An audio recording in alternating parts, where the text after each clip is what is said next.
Essa semana, eu acabei ouvindo de alguém a seguinte afirmação: você conheceu o Jesus errado. E é sobre isso que eu queria falar hoje. Que Jesus devemos conhecer? Vigilante da Razão, o seu canal de opinião e crítica. Meu amigo e minha amiga do canal Vigilante da Razão, muito bom dia, boa tarde, boa noite. Eu sou Denilson Douglas, apresentador deste canal, e estou aqui com todos vocês para mais um vídeo. Antes, porém, eu quero agradecer de coração a você que tem assistido aos nossos vídeos, você que curte, que compartilha, aos novos inscritos, quero agradecer muito, e também fazer um pedido a você que caiu aqui de paraquedas e de repente pode estar se inscrevendo neste canal Vigilante da Razão. Aqui nós tratamos sobre política, religião, ateísmo.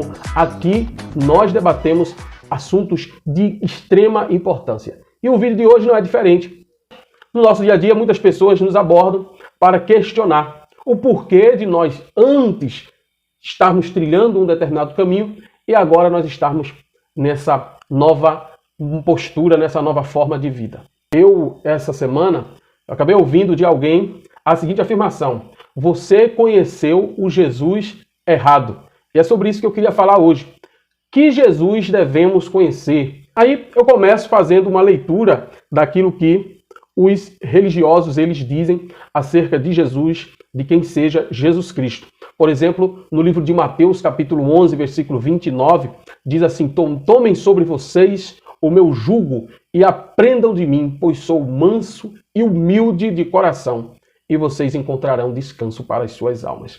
E é muito interessante que as pessoas interpretam um versículo como esse ao pé da letra e procuram provar por A mais B de que Jesus Cristo está sim aliviando o seu fardo, aliviando a sua carga e fazendo com que a sua caminhada seja cada vez mais leve, cada vez mais tranquila, embora que venham lutas, mas Jesus está com você, você não está sozinho e as questões do dia a dia você vai vencer com certeza na força do Senhor Jesus. Mas quando nós nos deparamos com a realidade, ela derruba, destrói essa afirmação de que estamos com Cristo, estamos com o Espírito Santo do nosso lado.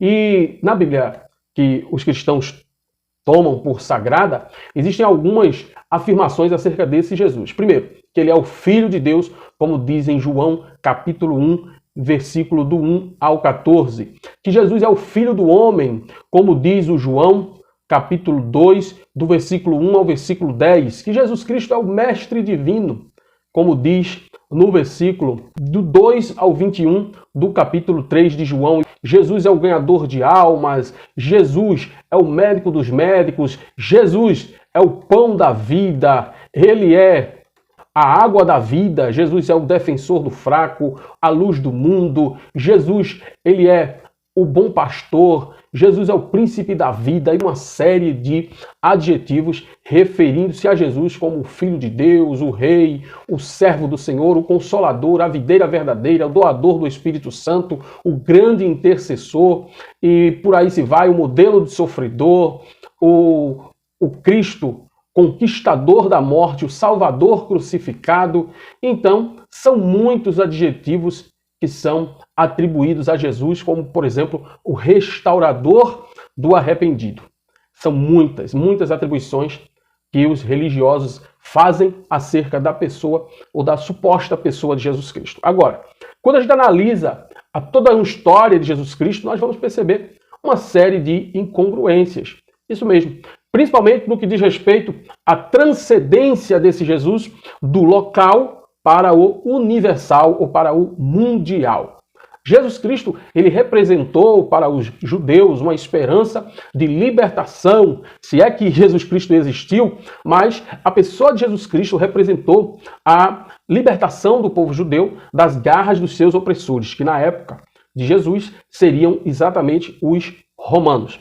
Só que, na realidade, Jesus Cristo, ele foi apenas mais um de tantos personagens que surgiram no período do início da Era Comum.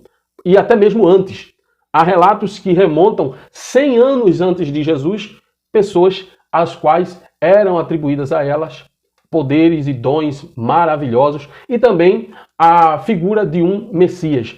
Porque, na verdade, os judeus embalavam esta esperança de que um dia haveria alguém descendente de Davi que iria ocupar o trono de Davi e o povo judeu, então, dominado por seus opressores, passaria então a gozar de uma liberdade e de um esplendor que eles um dia tiveram, pelo menos segundo o relato bíblico. Na realidade, eu quero me fixar nas incongruências da pessoa de Jesus Cristo, segundo o relato do livro sagrado dos cristãos. Primeiro, no livro de Mateus, capítulo 1, versículo 23, diz que a virgem conceberá e dará à luz um filho, e chamá-lo-ão pelo nome de Emanuel, que traduzido é Deus conosco. Agora, o nome dele não seria Jesus? Que história é essa de Emanuel?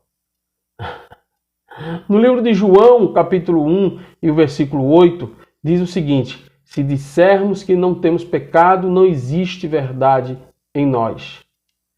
E o livro de João, capítulo 5, versículo 18, diz que quem é nascido de Deus não peca. Afinal, temos pecado ou não? Isso a gente percebe muito nos dias de hoje, em que alguns religiosos chegam a ponto de dizer que os cristãos, eles não são escravos do pecado. Eles pecam ainda, porque ainda não foram revestidos de incorruptibilidade, mas não são escravos do pecado. Essa conversa aí bate de frente até com a missão de Jesus Cristo, que era de redimir o povo do seu pecado e fazer uma expiação por todos os pecados da humanidade. Onde é que está esse trabalho? Ou esse trabalho será que foi realmente eficiente, já que os cristãos ainda pecam e pecam muito? Então, eu não sei explicar. Alguém, por favor, me explique. Por exemplo, o livro de João, capítulo 2, versículo 2, fala exatamente isso, que Jesus é a propiciação dos nossos pecados, e não somente pelos nossos, mas ainda pelos pecados do mundo inteiro. Sabemos que somos de Deus e que o mundo inteiro jaz no maligno. Veja só, Jesus Cristo fez a propiciação dos pecados da humanidade e ainda assim o mundo jaz no maligno. Inclusive aqueles que supostamente servem a Deus ou afirmam isso com muita força, com muita categoria. Outra coisa, quando a gente observa a pessoa de Jesus Cristo, nós vemos que a Bíblia Sagrada, ela no livro de Apocalipse, capítulo 22 e versículo 16, diz assim: eu, Jesus, enviei o meu anjo para vos testificar estas coisas nas igrejas. Eu sou a raiz e a geração de Davi e a resplandecente estrela da manhã. Sendo que, no livro de Isaías, diz assim: como caístes desde o céu, ó estrela da manhã, filha da alva. Muitos atribuem esse texto a uma alusão à queda de Satanás do céu. Há algumas controvérsias, mas o fato é que a mesma estrela da manhã, que pode ser o diabo, nesse caso, também é um termo direcionado à pessoa de Jesus. A Bíblia Sagrada também revela que nós devemos honrar o pai e a mãe. Não é isso? Pelo menos o que diz o livro de Efésios, capítulo 6, versículo 2, lembrando aí de um dos mandamentos de Moisés revelados por Deus, ou supostamente revelados por Deus. Honra teu pai e a tua mãe. Sendo que Jesus Cristo chegou a responder à sua mãe de forma áspera quando ela o procurava para avisar que na festa havia acabado o vinho. A Bíblia também diz no livro de Lucas, capítulo 14, versículo 26, que aquele que não aborrecer a seu pai e sua mãe, ou algumas versões dizem odiar seu pai e sua mãe, e filhos, irmãos e irmãs, e ainda também sua própria vida, não pode ser meu discípulo. Afinal de contas, é para honrar ou para aborrecer sua mãe? Alguém me explique, por favor. Uma coisa muito importante é que quando a gente nota que Jesus Cristo disse que não queria ter gentios como seguidores, nós lembramos que o ministério de Jesus Cristo, segundo a Bíblia Sagrada, foi voltado exclusivamente para os judeus.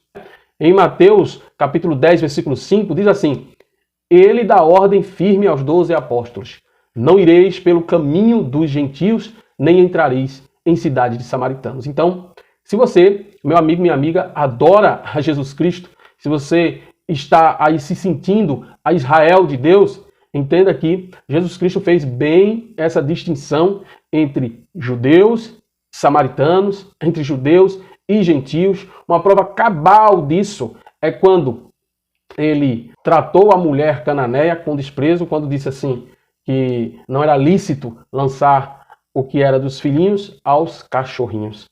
Então, quando a mulher ela persistiu em súplicas, foi que Jesus Cristo a atendeu. Aí os cristãos religiosos alegam que essa atitude foi uma atitude que Jesus utilizou para provar a fé daquela mulher e para, na verdade, nos ensinarmos que nós devemos ser persistentes nos nossos pedidos, nas nossas petições a Deus, não importa os obstáculos. Então veja que os religiosos utilizam-se de versículos que muitas vezes são chocantes, mas eles sempre encontram uma justificativa. Inclusive, justificativas muito, mas muito controversas.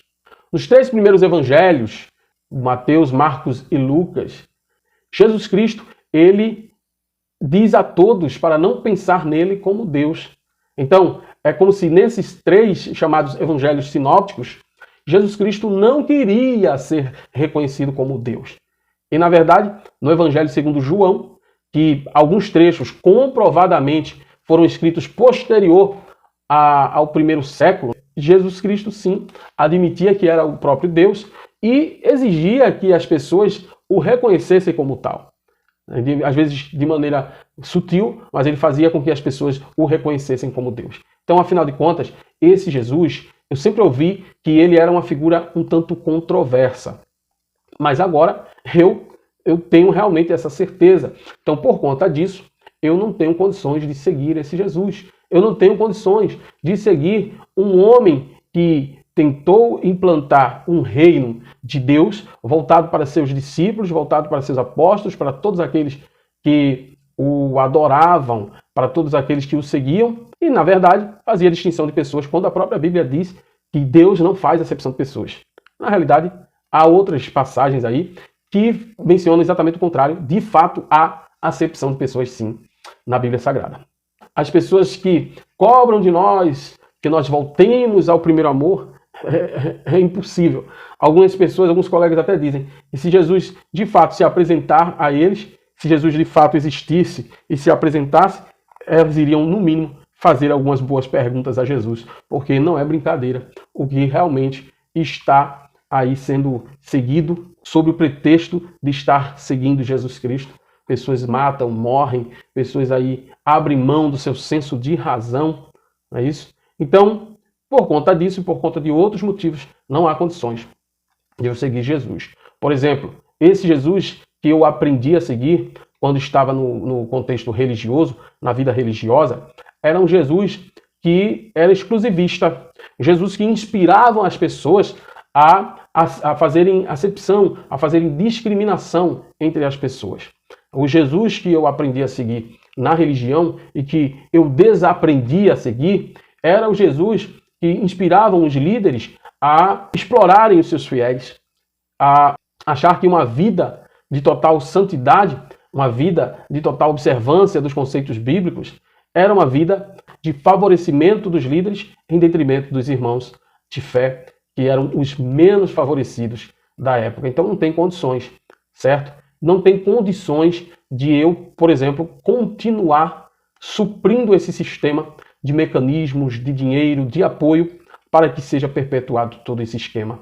Eu não tenho condições mais, tá certo? Então, para que você entenda, não é que nós fomos pessoas decepcionadas com a igreja, não é que nós somos pessoas que estamos aí em atos de rebelião, de pura apostasia para gozarmos de uma libertinagem, de uma liberdade para fazermos o que quisermos fazer.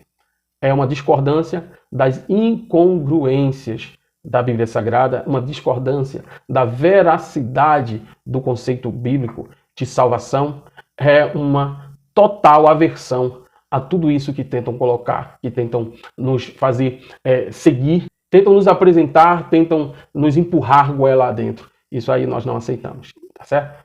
Essa é a minha mensagem de hoje. Esse foi o vídeo, espero que vocês gostem, um vídeo um pouco mais longo, mas é isso que nós temos para hoje. Muito obrigado e até a próxima.